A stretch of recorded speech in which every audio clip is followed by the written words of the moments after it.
কোনো বান্দাকে যখন পৃথিবীর কোনো মানুষ কষ্ট দেয়, কান্না করায়, আল্লাহ তখন ফেরেশতাকে জিজ্ঞেস করে, ফেরেশতা একটু দেখে আসো আমার বান্দাকে কে কষ্ট দিয়েছে, আমার বান্দাকে কে কষ্ট দিয়েছে, আমার বান্দার মনকে খারাপ করিয়েছে।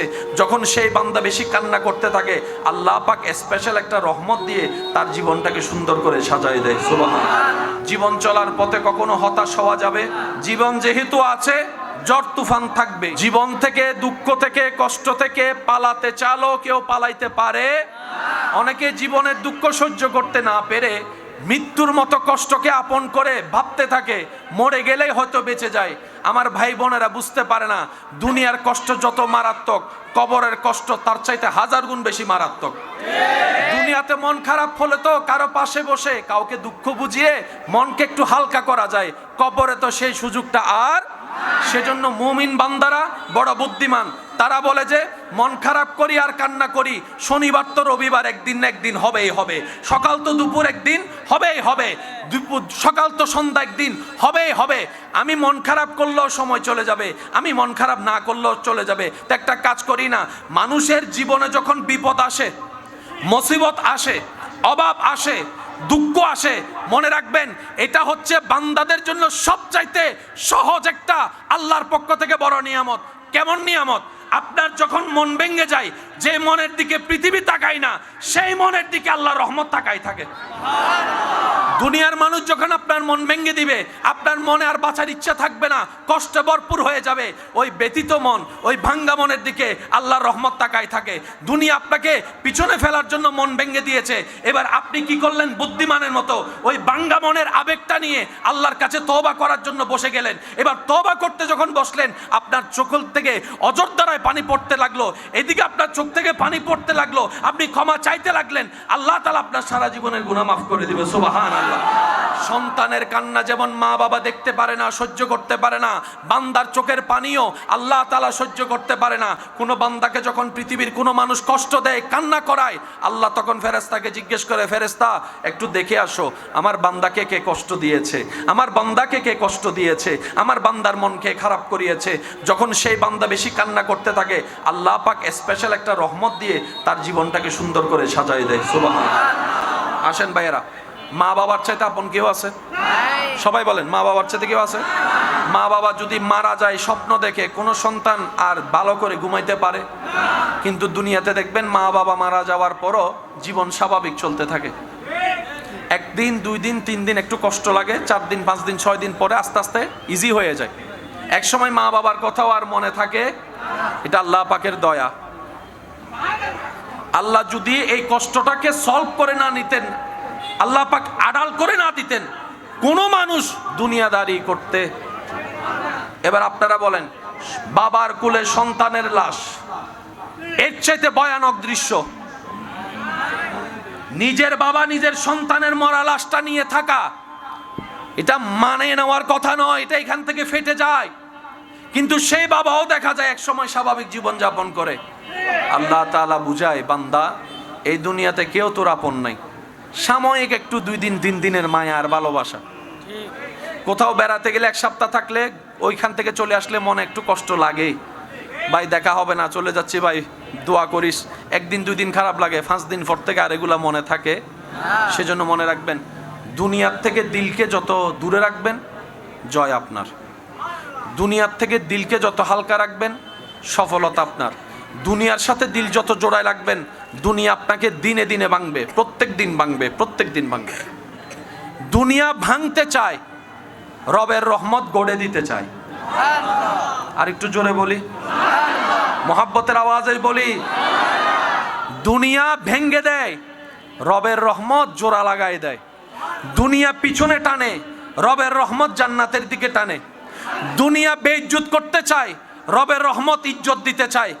দুনিয়া দোষ গোপন করতে চায়, রব্বুল আলামিন সাত্তার হয়ে দোষগুলোকে গোপন রাখতে চায়। দুনিয়া আপনার রিজিক কেড়ে নিতে চায়, রাজ্জাক আপনাকে বারবার রিজিক দিতে চায়। দুনিয়া আপনাকে কান্না করাতে চায়, রব্বুল আলামিন আপনাকে জান্নাতে ঘর দিতে চায়। সেজন্য বুদ্ধিমানরা দুনিয়াতে বেশি মিশে যায় না। ওনারা কিভাবে চলে? পানির উপর নৌকা যেভাবে চলে, দুনিয়াতে ওনারা ওভাবে চলে। চলা দরকার চলে, করা দরকার করে, বলা দরকার বলে, হাসা দরকার হাসে। খাওয়া দরকার খায়, ঘুমানো দরকার ঘুম। যার কাছে অঢেল সম্পদ, সে যেন এই চিন্তায় না থাকে আল্লাহ আমার উপর সন্তুষ্টি হয়েছেন বলে আমাকে সম্পত্তির মালিক দিয়েছেন। না, মনে রাখবেন, যার দুনিয়ার সম্পদও বেশি তার পরীক্ষাও বেশি। যার দুনিয়ার সম্পদ যত বেশি তার পরীক্ষা কঠিন হয় বেশি। হাসরের ময়দানে দুনিয়াতে ধনী পাওয়ারফুল ব্যক্তিরা যেই মসনদে থাকে, যে সম্মানে থাকে, যেই আসনে থাকে, দুনিয়ার চোখে হাসরের ময়দানে এই দুনিয়ার গরিবগুলাই সেই মকামে থাকবে, সেই সম্মানে থাকবে। দুনিয়াতে গরিবরা ধনীদেরকে দেখলে মন খারাপ করে, হাসরের ময়দানে ধনীরা গরিবদেরকে দেখলে মন খারাপ করবে। দুনিয়াতে ধনীরা এগিয়ে থাকে, গরিবরা পিছনে থাকে। হাসরের ময়দানে আল্লাহ এমন দয়া করবেন ইমানদার গরিবদেরকে, তারা ধনীদের 500 বছর আগে চলে যাবে জান্নাতের বাগানে। সুবহানাল্লাহ। তাহলে যার কাছে আছে সেও পরীক্ষায়, যার কাছে নাই সেও পরীক্ষায়। সবাই পরীক্ষার ভিতরে। জয়ী কারা হবে? কদ আফলাহা মান যাক্কাহা। রব্বুল আলামিন বলে, যার অন্তর পরিষ্কার, যার চরিত্র পরিষ্কার, যার জীবন পরিষ্কার, যার ঈমান থাকবে মজবুত, আমলের থাকবে সর্বোচ্চ চেষ্টা, আমি রবকে ভয় করবে, আমার নবী দুই জাহানের বাদশা নবীকে অন্তরে ভালোবাসার সর্বোচ্চ জায়গা দিবে, ওই বান্দা দুনিয়াতেও সফল হয়ে যাবে, আখিরাতেও সফল হয়ে যাবে। বলেন সুবহানাল্লাহ। দুনিয়ার চোখে সফল, সাকসেস, সম্পদওয়ালা ব্যক্তি, যাদের সম্পত্তি দেখা যায়, সম্পত্তি দেখা যায়, একটু জোরে বলেন, সম্পত্তি দেখা যায়, বাড়ি দেখা যায়, একটু সবাই বলেন, বাড়ি দেখা যায়, গাড়ি দেখা যায়, ফ্যাক্টরি দেখা যায়, মার্কেট দেখা যায়, স্বর্ণ দেখা যায়, আইফোন দেখা যায়। কোন চোখ দিয়ে দেখি? এই চোখ দিয়ে, চামড়ার চোখ দিয়ে। দুনিয়াতে যতক্ষণ আমরা থাকব, দুনিয়ার সম্পত্তি আমরা চামড়ার চোখ দিয়ে দেখি, নেক আমল আমরা চামড়ার চোখ দিয়ে দেখতে পাই, আল্লাহর নূর আমরা চামড়ার চোখ দিয়ে দেখতে পাই, আল্লাহর দেওয়া হেদায়েত চামড়ার চোখ দিয়ে দেখতে পাই, জান্নাত আমরা চামড়ার চোখ দিয়ে দেখতে পাই, আল্লাহর খাস রহমত চামড়ার চোখ দিয়ে দেখতে পাই, বরকত আমরা কি চামড়ার চোখ দিয়ে দেখতে পাই। যতক্ষণ আমাদের দুনিয়ার চোখ খোলা থাকবে, আমরা যেই রকম ভাবে দালান কোঠা ঘর বাড়ি দেখি, যেগুলোকে আমরা দুনিয়ার সম্পত্তি মনে করি, চিরতরে কুল্লু নাফসিন যায়িকাতুল মউতের মাধ্যমে যখন এই চামড়ার চোখ বন্ধ হয়ে যাবে, অন্তরের চোখটা খুলে যাবে।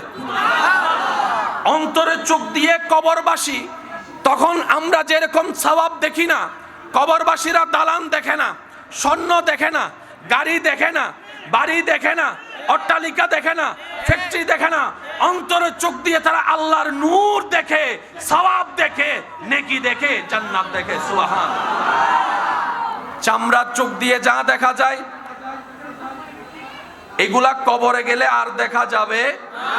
কবরে গিয়ে যা দেখবেন তা আপনি এই চোখ দিয়ে দেখবেন না। কবরবাসী যারা আছেন, আপনার আমার কাছে কবরবাসীরা হচ্ছে মরা। আবার কবরবাসীর চোখে আমরা যারা আল্লাহ থেকে দূরে, আমরা হইলাম মরা। আমি কি বুঝাতে পারছি আপনাদেরকে কথা? আমাদের চোখে কবরবাসীরা কি? মরা। জান্নাতি কবরবাসী যারা আছেন, ওনাদের চোখে আমরা যারা দুনিয়াতে আছি আল্লাহকে ভুলে, রসুলকে ভুলে, ওনাদের চোখে আমরা মরা। আমরা দেখি দালান, ওনারা দেখে জান্নাত। আমার মনে হয় আওয়াজটা আর একটু বড় হবে, আর একটু জোরে বলেন। এই পার্থক্যটা সবাই মানতে রাজি আছি না নাই? এবার সত্যি করে একটা কথা বলেন, বিড়ালে যা দেখে আমরা তা দেখি? সত্যি করে বলেন। আমরা অন্ধকারে নিজের রুমের ভিতরও কারেন্ট চলে গেলে 2 সেকেন্ডের জন্য হলো আমরা কিন্তু সবাই কানা আঁধা হয়ে যায়। নিজের রুম সবকিছু চিনার পরও আমরা হাঁটতে পারি না, হাতে একটা আগা দিতে হয়। অনেক সময় মোবাইল বের করে নিজের রুমে টর্চ লাগাইতে হয়, অথচ আপনি আমি জানি দরজা কোন দিকে, জানালা কোন দিকে, খাট কোন দিকে, সবকিছু জানার পরও কারেন্ট চলে যাওয়ার পরে 5 সেকেন্ডের জন্য অন্ধকার রুমে আপনি আমি কেউ দ্রুত গতিতে স্বাভাবিকভাবে হাঁটতে পারি না। কিন্তু বিড়ালকে দেখা যায়, ইঁদুরকে দেখা যায় অন্ধকারের ভিতরে তারা পুরা দুনিয়া উল্টাই ফেলে। তাদের চোখও আছে, আমার চোখও আছে, আপনার চোখও আছে, কিন্তু পার্থক্য আছে না নাই? বর্তমান বিজ্ঞান গবেষণা করে দেখে আল্লাহর সৃষ্টিতে সবচাইতে ক্ষুদ্র একটা সৃষ্টি যার নাম হচ্ছে পিঁপড়া। এই পিঁপড়ার জীবনী নিয়ে গবেষণা করে দেখে ভূমিকম্প আসার পরে মানুষ বুঝতে পারে, কিন্তু পিঁপড়াকে আল্লাহ এমন ক্ষমতা দিয়েছে ভূমিকম্প আসার আগেই পিঁপড়ারা বুঝতে পারে, পশু পাখি বুঝতে পারে। আমরা ভূমিকম্পের পরে বুঝি, ওনারা ভূমিকম্পের আগে বোঝে। এবার আসেন, দোকানের সামনে যে দোকানের উপরে যদি চালা না থাকে, বর্ষাকাল আসার আগে আমরা তেরপাল লাগাই কি লাগাই না? শীতকালে কি তেরপাল থাকে? জোরে বলেন না, প্রয়োজন আছে। তা আমাদের কাছে ওয়েদার আছে, আমাদের কাছে বুঝ আছে, আমরা বুঝতে পারি কখন বর্ষাকাল, কখন শীতকাল, কখন গ্রীষ্মকাল। পিঁপড়ায় তো পড়ালেখা করে নাই, পিঁপড়ায় তো এগুলা জানে না, কিন্তু আল্লাহ তাআলা পিঁপড়াকে এমন ক্ষমতা দান করেছেন বর্ষাকাল আসার আগে তারা তাদের ঘরে খাবার মজুদ করে ফেলে। আমি সুবহানাল্লাহ শুনি নাই? যার যত শক্তি আছে ফুল ভলিউম একবার বলেন সুবহানাল্লাহ। এই তো মাশাআল্লাহ, আরো জোরে বলেন, আর একটু জোরে বলেন। উন্নত বিজ্ঞান এখনো যে কল্পনায় যেতে পারে নাই, আল্লাহ ছোট্ট পিঁপড়াকে তার চাইতে বেশি যোগ্য বানিয়েছেন। রব দেখাই দিতে চাচ্ছে বান্দারে, বিশাল বিশাল হাতি দেখার দরকার নাই, আমি রবের ছোট্ট একটা পিঁপড়াকে দেখ। আমি রব যখন দয়া করি তারাও কামাল হয়ে যায়, তারাও আশ্চর্যকর হয়ে যায়। বান্দারে, তোদেরকে সব সৃষ্টির ভিতরে আমি আল্লাহ শ্রেষ্ঠত্বর আসন দান করেছি, দামি বানিয়েছি। ফেরেশতার চাইতে তোরা দামি, পশু পাখির চাইতে তোরা দামি, জান্নাতের চাইতেও তোদেরকে দামি বানিয়েছি। আমি আল্লাহ চাই আমার উপর ভরসা করে নেক আমল সাথে নিয়ে ঈমানের উপর অটল থেকে কোন রকম কবর পার হয়ে হাসরের ময়দানে আয়, আমি আল্লাহ তোদেরকে দয়া করে জান্নাতে ঘর দান করে দিব। সুবহানাল্লাহ, আল্লাহু আকবার। উচ্চ আওয়াজ একবার বলেন মারহাবা, আরো জোরে বলেন মারহাবা। জীবনে কোনোদিন চলার পথে যাই হোক, যেমন হোক, তুফান যত ভয়ানক হোক, টেনশন করা যাবে না, দুশ্চিন্তা করা যাবে না। যা আছে তকদিরে তাই হবে। একটু জোরে বলেন। অনেক সময় দেখবেন সুস্থ সবল মানুষ হঠাৎ করে, আবার অনেক সময় দেখবেন আইসিইউতে থাকা মানুষ যাকে কেউ বাঁচবে না বাঁচবে বলে চিন্তাও করে নাই, আবার এসে এখানে দোকানদারি করতেছে। এবার আওয়াজ দিয়ে বলুন আমার ইমানদার ভাইয়েরা, হায়াতের মালিক কে? রিজিকের মালিক কে? ইজ্জত দেওয়ার মালিক কে? জ্ঞান দেওয়ার মালিক কে? সুস্থতা দেওয়ার মালিক কে? রহমত দেওয়ার মালিক কে? বরকত দেওয়ার মালিক কে? করুণা করার মালিক কে? জান্নাত দেওয়ার মালিক কে? নিয়ামত দেওয়ার মালিক কে? সচ্ছলতা দেওয়ার মালিক কে? সম্পদ দেওয়ার মালিক কে? ওই রকম একজন আল্লাহ আমাদের আছে না নাই? যার অন্তরে এই বিশ্বাস এমন একজন আল্লাহ আমার আছে, ওই বান্দার জীবনে টেনশন করার কোনো দরকার, তার কাজ হচ্ছে ধৈর্যের সাথে চেষ্টা করা। এখানে যারা দোকানদার আছে আমি কাউকে চিনি না, তবে আমি এতটুকু বলতে পারি, এখানে যারা দোকানদার আছেন, ব্যবসায়ী আছেন, সবার এই পর্যন্ত আসাটা রাস্তাটা এত সহজ ছিল না। অন্যের থেকে দাঁড় করে লোন করে নিয়ে কোন রকম দোকানটা সাজিয়েছে। প্রথম 2 মাসেই লসের কাঠ নিজের কাঁধের উপর উঠেছে, তারপরও ধৈর্য হারা হয় নাই, রবের উপর ভরসা করে লেগেছিল। আজকে আল্লাহ তাআলা এমন অনেক দোকানদার আছে যাদেরকে 2-3টা দোকানের মালিকও বানাই দিয়েছেন। এক সময় যে ভাঙ্গা ঘর দিয়ে দোকান শুরু করেছে, আজকে হয়তো 2 তলা 3 তলার মালিকও হয়েছে। আওয়াজ দিয়ে বলেন, এই নিয়ামত দিয়েছেন কে? আল্লাহ চাইলে সবাইকে দিতে পারে কি পারে না? আল্লাহ চাইলে সবাইকে দিতে পারে কি পারে না? তো আল্লাহ যদি চাইলে দিতে পারে, আমাদের টেনশন করার দরকার। আমাদের কাজটা কি একটু মনে রাখবেন, সততার সাথে, আমানতদারির সাথে, পবিত্রতার সাথে, রবের উপর ভরসা করে নিজের কাজ নিজে করে যাওয়া। যে কাজে সততা থাকবে বরকত অবশ্যই আসবে, যে কাজে পবিত্রতা থাকবে বরকত অবশ্যই আসবে, যে কাজের মধ্যে নিষ্ঠাবান থাকবে বরকত দিবেন কে? আল্লাহ বরকত দিলে আর কেউ আপনাকে পিছনে লাগলো নামাতে পারবে। দালান করেন আর বিল্ডিং বানান আর ফ্যাক্টরি বানান, নিজের কবরের জায়গাটা একটু নিজে রেডি করে রেখেন, কারণ যে কোনো মুহূর্তে এটার দরকার হবে। আর এটা সকালে মারা গেলে রাত্রের ভিতরে আপনাকে কবর দিয়ে দিতে হবে। জায়গা কিনার সময় বলেন না, জায়গা কিনার সময় আমি সবাইকে বলবো নিজের নিজের কবরের জায়গাটা নিজ দায়িত্বে একটু কিনে শনাক্ত করে দিয়ে যাবেন। আমি কি বুঝাতে পারছি? আর যদি পারেন চাচতো ভাই, জ্যাঠতো ভাই, খালতো ভাই, মামাতো ভাই সবাই মিলে নিয়ে একটা বিশাল কবরস্থান কিনবেন। কিনার পরে সেখানে সবার জন্য মুক্ত করে দিবেন। আপনাদের পরিবারের জন্য এক সাইডে থাকবে, এলাকার মানুষের জন্য আরেক সাইডে থাকবে। এটার সওয়াব আপনারা সবাই পেতে থাকবেন। মৃত মানুষকে গোসল করানো বড় সওয়াবের কাজ, কাফন দেওয়া বড় সৌভাগ্যের কাজ, কাফন পরানো সহযোগিতা করা বড় সওয়াবের কাজ, জানাজা পড়া নিজের গুনাহ মাফ। সুবহানাল্লাহ সবাই বলি। সেজন্য জানাজা দেখলে কখনো গ্যাপ দেওয়ার দরকার, হাজার ব্যস্ততার ভিতরে একটুখানি দাঁড়িয়ে জানাজাটা পড়ার দরকার আছে না নাই? কারণ যেই মানুষটা এখন বিদায় নিচ্ছে তাকে আর চেষ্টা করলো কিয়ামতের আগে, হাসরের আগে এই চেহারা দেখার আর কোনো সুযোগ, শেষবারের মতো দেখা। আবার আল্লাহ চাইলে দেখা হবে হাসরের ময়দানে, এর আগে দেখার কোনো সুযোগ। সেজন্য ইসলাম কত চমৎকার, ইসলাম কত সুন্দর। আল্লাহ তাআলা আমাদের সবাইকে ইসলাম বুঝার আমল করার তৌফিক দান করুন। জীবন চলার পথে কখনো হতাশ হওয়া যাবে না, বলেন না ভাইয়া, যাবে? মন খারাপ করা যাবে? জীবন যেহেতু আছে ঝড় তুফান থাকবেই। জীবন থেকে, দুঃখ থেকে, কষ্ট থেকে পালাতে চাইলেও কেউ পালাইতে পারে। অনেকে জীবনের দুঃখ সহ্য করতে না পেরে মৃত্যুর মতো কষ্টকে আপন করে ভাবতে থাকে মরে গেলেই হয়তো বেঁচে যায়। আমার ভাই বোনেরা বুঝতে পারে না দুনিয়ার কষ্ট যত মারাত্মক, কবরের কষ্ট তার চাইতে হাজার গুণ বেশি মারাত্মক।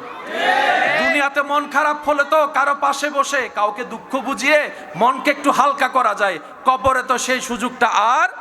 সেজন্য মুমিন বান্দারা বড় বুদ্ধিমান।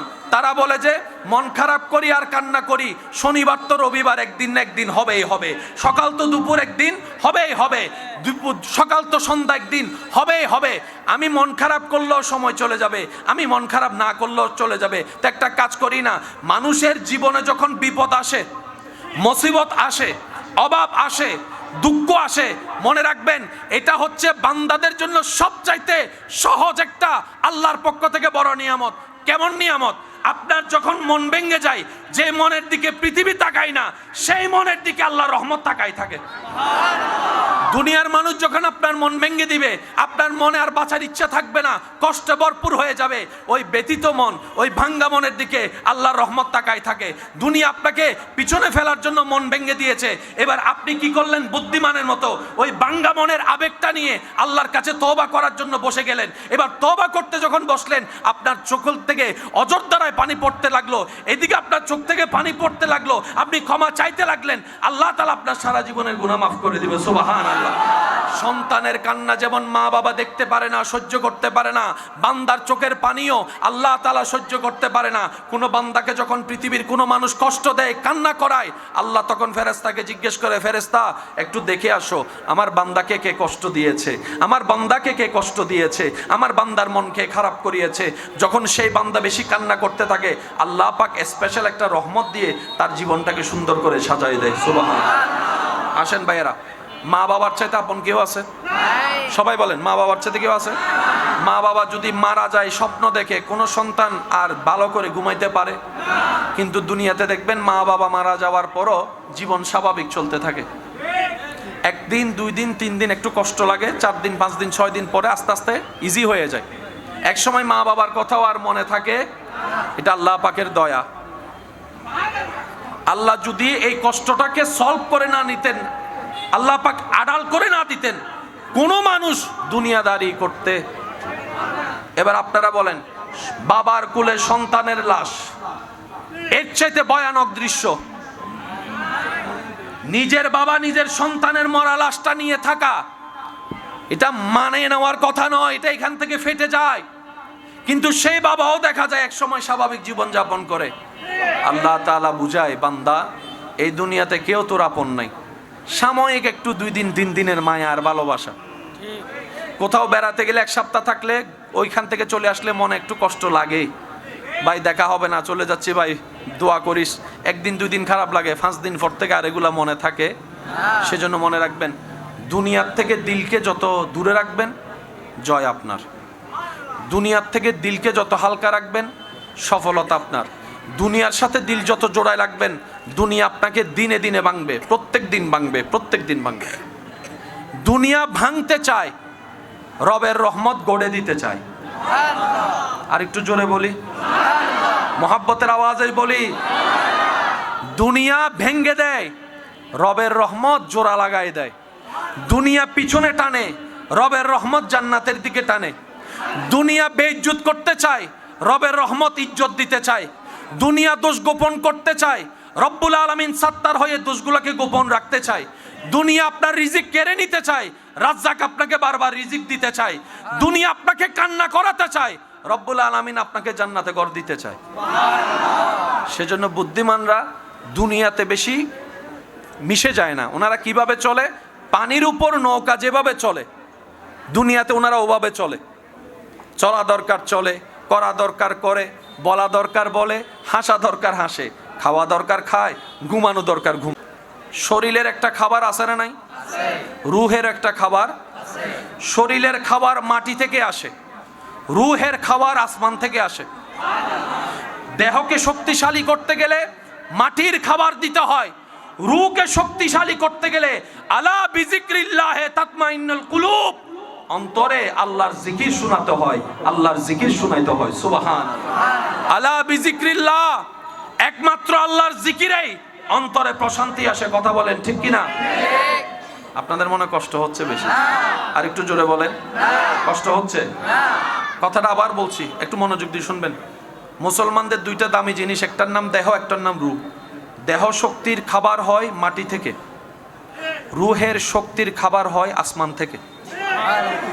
রুহ আসছে কোত্থেকে বলেন না? একটু জোরে বলেন। রুহের জগৎ কোথায়? আমাদের রুহ আসছে কোত্থেকে? আমাদের রুহের খাবার আসমানে, আমাদের দেহের খাবার মাটিতে। দেহকে শক্তিশালী করতে গেলে মাটি থেকে উঠা খাবার দিতে হবে, আর রুহকে শক্তিশালী করতে গেলে আলা বিজিক্রিল্লাহ, আল্লাহর জিকির দিতে হবে, আল্লাহর জিকির করতে হবে, আল্লাহর জিকির শুনতে হবে। তো লা ইলাহা ইল্লাল্লাহ কার জিকির? আল্লাহু আল্লাহ কার জিকির? তো আমরা কি শুধু জিকির এগুলাই করব? রব বলে যে না, জিকির মানে শুধু মুখে করা জিকির নয়, তোমার 24 ঘন্টার প্রত্যেকটা কাজে আমি রবকে স্মরণ করে কাজ করবা। তোমার খিদা লেগেছে, খাবার আমি রাজ্জাক দিব, তুমি খাবার আগেও একবার আমাকে স্মরণ করিও, খাবার পরেও একবার আমাকে স্মরণ করিও। তাহলে আপনি যে খাবারটা খেলেন এটা কি রুহের জন্য না শরীরের জন্য? আল্লাহ পাক বলে যে শরীরকে বাদ দাও, রুহকে আমার জিকির দাও। এবার খাবার শুরুতে আপনারা সবাই কি বলেন? একটু আওয়াজ দিয়ে বলেন, আমি সবার থেকে শুনতে চাই, একটু জোরে বলেন। আপনি খাবার শুরুতে পেটের খাদ্য দেওয়ার আগে ওনার নাম নিচ্ছেন যিনি আপনাকে রিজিক দিয়েছেন। এবার আপনি যখন বিসমিল্লাহ বললেন সাথে সাথে রুহের খাবার হয়ে গেছে। কিসের খাবার? এবার রুহের খাবার দিয়ে আপনি দেহকে খাবার দিচ্ছেন, দেহের খাবার শেষ। এবার আপনি আবার কি বললেন? সবাই বলেন, এটা কিসের খাবার? এটা কিসের খাবার? খাবার শুরু তো রুহের খাবার, খাবার শেষও রুহের খাবার, মাঝখানে শরীরের খাবার। এই নিয়মে যদি আপনি আমি ইসলামিক নিয়মে চলতে পারি, আমাদের দেহ সুস্থ থাকবে, আমাদের রূহও সুস্থ থাকবে। আল্লাহ আমাদের সবাইকে তৌফিক দান করুন। আল্লাহ আমাদের সবার এই মহাব্বত কবুল করুক, আপনাদের সবার উপস্থিতি আল্লাহ কবুল করুক। আমাদের সারা জীবনের সমস্ত কবিরা সগীরা গুনাহকে আল্লাহ মাফ করে দিন। এখানে যারা এসেছেন এই নামটা মনে থাকবে আপনাদের, দারুস সুন্নাহ মডেল মাদ্রাসা। বলেন তো সবাই মিলে বলেন, দারুস সুন্নাহ মডেল মাদ্রাসা, দারুস সুন্নাহ মডেল মাদ্রাসা। এটার প্রতি আপনারা সবাই আন্তরিক ভালোবাসা রাখবেন। আপনাদের সবসময় সহযোগিতা মানে টাকা নয়, আপনি দূর থেকে দোয়া করবেন, এটাও বড় সহযোগিতা। কথা বলেন ঠিক কি না? একটু পরামর্শ দিবেন, এটাও বড় সহযোগিতা। আপনাদের সন্তানরা, আমি অনুরোধ করে বলি, যদি আপনাদের পক্ষে সম্ভব হয় আপনাদের ঘরে এমন একজন সন্তান তৈরি করেন যে নিজের মা বাবার জানাজা পড়াতে পারে, বাহির থেকে যেন আনতে না হয়। কথা বলেন। মা বাবার জানাজা যেন নিজের সন্তানে পড়াতে পারে, বড় ভাইয়ের জানাজা যেন ছোট ভাই পড়াইতে পারে, যদি আল্লাহ হায়াত দেয়। কথা বলেন ঠিক কিনা? তো প্রত্যেকটা পরিবারে যদি একজন হাফেজ থাকে, অন্তত জানাজা পড়াইতে পারবে। বলেন না সবাই, পারবে? এটাই হচ্ছে একটা জীবনের বড় সফলতা। তা আপনারা যারা এসেছেন আপনাদের সবাইকে মোবারকবাদ জানাচ্ছি। সবারই একটা ব্যস্ততা আছে, সবারই একটা ব্যস্ততার মধ্যে জীবন যাচ্ছে। এই ব্যস্ততাকে ফেলে আপনারা যারা এখানে এসেছেন, আমি অদম অযোগ্যের পক্ষ থেকে আপনাদের সবাইকে মোবারকবাদ। আপনারা যারা এসেছেন আপনাদের সবাইকে আন্তরিক মোবারকবাদ। আল্লাহ তাআলা আমাদের সবার জীবনের গুনাহ মাফ করে দিন বলি আমিন। আল্লাহ আমাদের সবার অন্তরকে রহমত দ্বারা শান্তি করুক বলি আমিন। আমার প্রিয় ভাইয়েরা, বাবা বাবা কথা বলেন। এই যে বাবা, আপনারা যারা এখানে উপস্থিত আছেন আমার প্রিয় ভাইয়েরা, হাজার ব্যস্ততার ভিতরেও 5 ওয়াক্ত নামাজ পড়ার জন্য আমরা সবাই চেষ্টা করি ইনশাআল্লাহ। চোখটা বন্ধ হয়ে গেলে সেদিন দেখা যাবে সত্যিকার আপন বলতে আমাদের জন্য আসলে আল্লাহ এবং রসুল ছাড়া আর কেউ নাই।